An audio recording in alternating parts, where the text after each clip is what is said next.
দর্শক আসসালামু আলাইকুম, স্বাগত জানাই আমাদের কৃষি কালচার দেখতে। এই ভিডিওতে আপনাদেরকে দেখাবো আমি কিভাবে আখের চারার যত্ন নেই, আখ গাছ পরিষ্কার করি এবং দু একটা আখ হারভেস্ট। এখন প্রথমে দেখাই আমি একটা আখ হারভেস্ট করেছি, এটা লাল বেনারস। এটা এখনও ইম্যাচিউর 5-6 মাস হইলে আরও খাওয়ার উপযোগী হইতো, কিন্তু আমি কাদের জন্য রেখে যাব, চোরের জন্য। তাই আমি একটা কেটে ফেলেছি, ঝোপটাও পরিষ্কার করছি। এভাবে করে আমি আরও একটা কেটেছি কিছুক্ষণ আগে, ওদেরকে সেটাও দেখাই। এটা আমার সমানেই 5 ফুট 4 ইঞ্চির মতন আমার উচ্চতা, একদম আমার হাইটের এই একটা। এটা এখান থেকে সংগ্রহ করেছি, ঢাকায় নিয়ে যাবো, আত্মীয় স্বজনকে দিব। আর একটা দেখাই আমি লাল বেনারস বা মোরলের বাজেতের আখ সংগ্রহ করছি। এটা 3 ফিট হবে। এই যে দেখতে পাচ্ছেন একটা, এটা খুবই হৃষ্টপুষ্ট, কিন্তু এখনও মিষ্টি হয় নাই, আর খুব নরম আর রসালো। তো একগুলো আমি ঢাকা নিয়ে যাবো আমার বাচ্চার জন্য, লিয়া না আখ পছন্দ করে।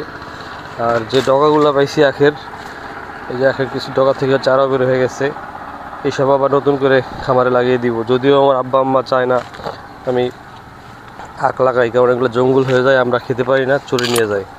তো আজকে আবার নতুন করে কিছু আখের চারা লাগাইছি, যেগুলো আমি বাজার থেকে কিনে আনছি। এগুলা বরিশালের বোম্বাই আখ নাম পরিচিত, সাদা রঙের হয়, খুবই মিষ্টি আর খুবই নরম। সেগুলো আমি রোপণ করছি। এখন আসতেছি যে আখের ঝাড় পরিষ্কার করতেছি, এই যে গাছের ডাট টুট সব ফেলে দিচ্ছি আর গোড়ায় মাটি দিয়ে দিচ্ছি। এভাবে করে সকাল থেকে এই একটা কাজই করতেছি, আখের যত্ন।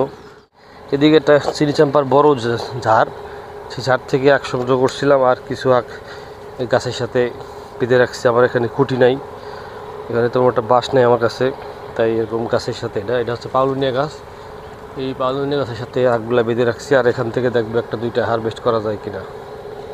যেহেতু আখগুলো লাগাইছি 3-4 মাস হবে, এগুলো এখনও পরিপক্ক হয়নি, এর ভিতরে হার্ডনেস বা শক্ত হয় নাই, তাই আখ ধরলেই ভেঙে যায়। যেমন এই একটা নাড়াতে গিয়ে এটার মাথাটা ভেঙে গেছে, এই যে নাড়াতে গিয়ে মাথাটা ভেঙে গেছে। এখন এই মাথাটা নিয়ে নিচ্ছি কেটে, এটা নতুন করে রোপণ করব।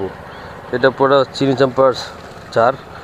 এখানে আর একটা আখ এখানে পড়ে আছে, এখানটা বলার বাসা ছিল, তাই আমি ধারে কাছে যাচ্ছি না, কিন্তু আমার মনে হচ্ছে এটাকে হারভেস্ট করা যায়। এই যে দেখেন বলার বাসা দেখাচ্ছে, এই যে বলার বাসা। বললা এখন উড়ে গেছে, কিছুক্ষণ পর হয়তো আসবে। তো তারা আসার আগেই এই জায়গাটা পরিষ্কার করে ফেলবো, আখজারটাকে করে ফেলবো। এই একটাও এখনও খাওয়ার উপযোগী হয় নাই।